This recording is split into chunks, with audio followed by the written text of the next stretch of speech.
There are places designed for people and places that quietly forget them. And sometimes you don't realize which one you're in until you need it. Hello, my friend. We just returned from a cruise, one of several we've taken over the past few years. My husband has cerebral palsy. He can walk short distances with crutches, but on a cruise ship, where everything is measured in long corridors and crowded decks, we rely on a scooter.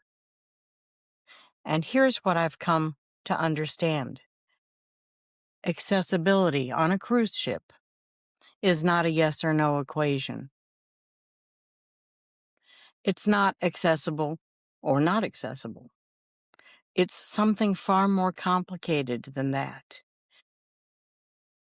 Because a space can technically meet the requirements and still fail the person.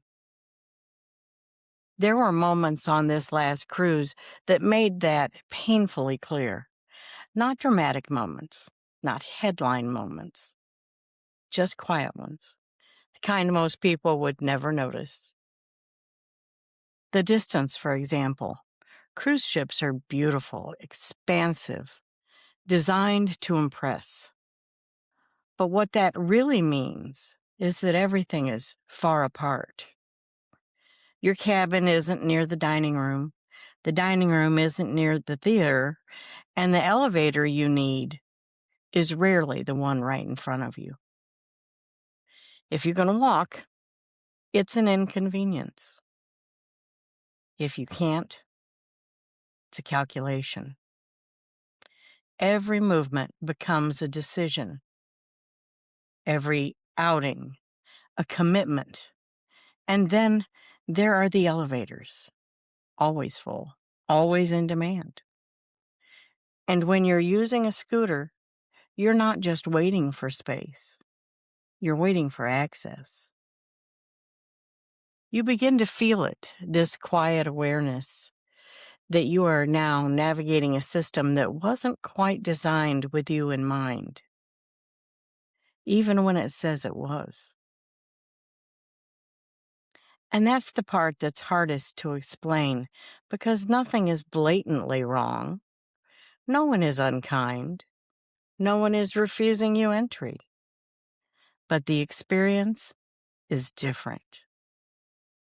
Slower, heavier, more deliberate. And layered underneath it all is something even quieter. The awareness that your presence requires adjustment. That you are working just a little harder than everyone else to have the same experience. Now, I want to be clear. We love to travel. We've taken multiple cruises. We've found ways to make it work. And when it works, it's wonderful. But making it work is not the same as being fully included. And that's the gap. That's what's still being missed. Accessibility is not just about entry. It's about ease. It's about dignity.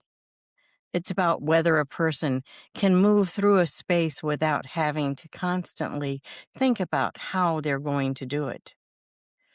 Most people will never notice these things because they don't have to. But for those who do, these quiet details shape the entire experience. So this isn't a complaint. It's an observation, an invitation, really, to see what's often unseen. Because when we begin to notice these things, when we begin to understand them, we don't just make travel better for some people. We make it better for everyone. And maybe that's the point. Not perfection, but awareness. I'm Steffani Gentry, poet and storyteller at Ink and Ember Studio. And this is just the beginning of a conversation about what it really means to be able to get up and go.